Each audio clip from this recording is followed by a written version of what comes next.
Bonjour à tous et soyez les bienvenus sur Cuisine Rapide, j'espère que vous allez bien. Donc aujourd'hui je vous ai réalisé des petits croustillants comme ça au four, croustillants de viande hachée que vous allez pouvoir réaliser chez vous pour les repas du soir avec une petite salade.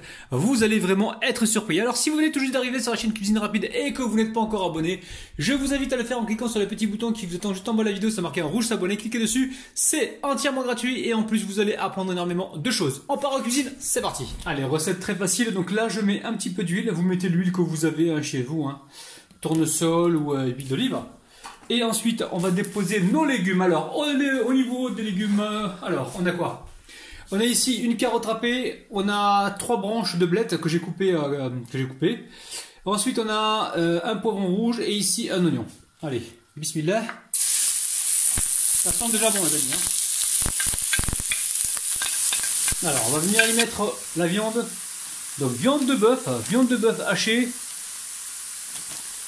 Ici, j'ai environ 450 grammes. Alors, on va venir comme ça l'égrener. On pense également à saler, poivrer. Alors, on ramène ici le sel. Hop là. Sel, c'est selon vos goûts.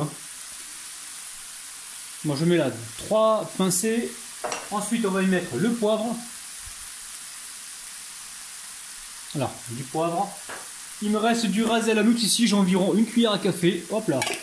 Et ensuite on va papricoter, on va papriquer donc paprika.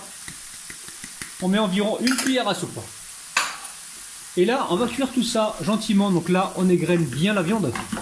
Et on reste sur un feu moyen les amis, petit feu moyen. Ça sent très très bon, il y a de la couleur, il y a de la saveur les amis, vous allez vraiment être surpris. Alors on vient mettre ici du ketchup, donc 3 cuillères à soupe de ketchup. La petite touche sucrée. Elle est hyper intéressante dans la recette. Alors, vous pouvez rajouter du parmesan en poudre si vous voulez dans la recette. Vous pouvez rajouter vraiment ce que vous voulez, moutarde aussi également, du piment, de l'ail si vous aimez. Donc là c'est cuit, je vais débarrasser ça tout de suite sur une assiette pour laisser refroidir assez rapidement pour pouvoir donc passer à la suite. Alors ici j'ai de la pâte philo, on y va tout doucement avec la pâte philo parce que c'est assez fragile. Je vais récupérer 3 feuilles. On a 3 feuilles que je mets de côté pour l'instant. Ici, je vais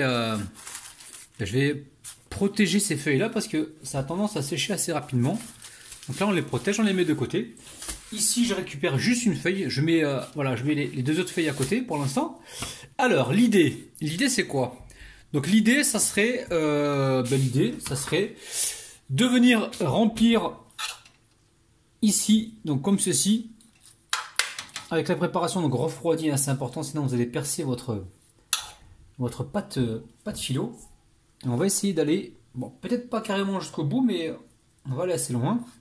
Alors, dans cette recette, évidemment, les amis, moi je vous montre ça comme base. Après, si vous voulez mettre des petites pommes de terre sautées ou rissolées dedans, il n'y a pas de problème. Alors, qu'est-ce que je fais maintenant? Je vais récupérer donc la mozzarella ou le fromage râpé ou le fromage Kiri. Faites en fonction de ce que vous avez et assurez-vous que ce soit salé les amis, d'accord? Donc là, je mets des tranches comme ça de mozzarella sur toute la longueur. Et tout simplement, on va venir comme ça rouler. Alors normalement, vous faudrait beurrer partout du beurre, mais moi je vais en mettre qu'à la fin parce que j'ai pas envie de me retrouver avec une préparation trop beurrée, d'accord? Logiquement, il faudrait mettre du beurre pour que ce soit bien croustillant à l'intérieur, bien au-dessus. Mais moi, j'ai pas envie de fonctionner comme ça. Donc là, je récupère ici ma plaque que j'ai légèrement huilée. Et je vais disposer donc mon rondin, vous l'appelez comme vous voulez, directement ici. Voilà, je vais répéter la même opération pour le restant de la viande et on se retrouve tout de suite. Alors, une fois qu'on en est là, opération Rabinou le petit coiffeur. Donc, je vais couper les extrémités là. Alors, on prend le ciseau. On coupe, ça c'est vraiment pour le côté esthétique, mais vous n'êtes pas obligé de le faire. Je le fais pour la vidéo, pour avoir quelque chose de bien régulier. Hop là, on va faire la même chose de l'autre côté. Et ensuite on va les espacer un petit peu pour avoir donc plus de croustillant. Alors ensuite on va venir couper ici au centre. On va le diviser en deux. Petit à petit, et à chaque fois on va les espacer un petit peu. Pour leur permettre justement d'avoir du croustillant partout. Allez, on est bien en centre. Bah, il y en a un qui s'est coupé tout seul tout à l'heure, donc celui-là, c'est celui-ci, hein. Il sera pas centré, mais c'est pas grave.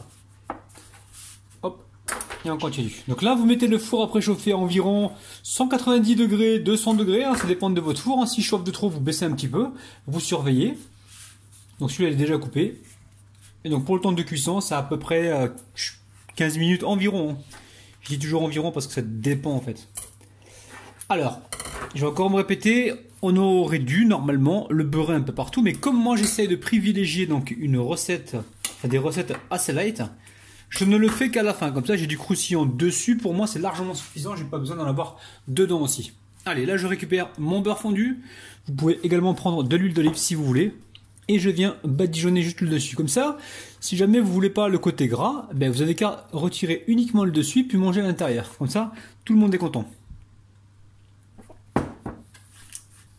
Allez, mon four est suffisamment chaud. C'est parti, on met ça en cuisson. Alors ça y est, au bout de 20 minutes, c'est cuit. Alors, on n'a pas mis trop de beurre, vous pouvez mettre plus que ça.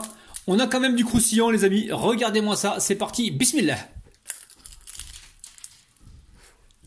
Ouais, franchement, je le repose parce que je suis capable de tout manger. Hein. C'est un truc de dingue, c'est super bon. Recette super facile à faire, vous avez vu, pas sorcier. Vous allez vraiment faire plaisir à énormément de monde. Après, libre à vous de mettre un petit peu ce que vous voulez à l'intérieur. Vous pouvez également passer un petit peu de reste de frigo. La famille, les amis, prenez soin de votre petit palais. On se retrouve bientôt. Bye bye!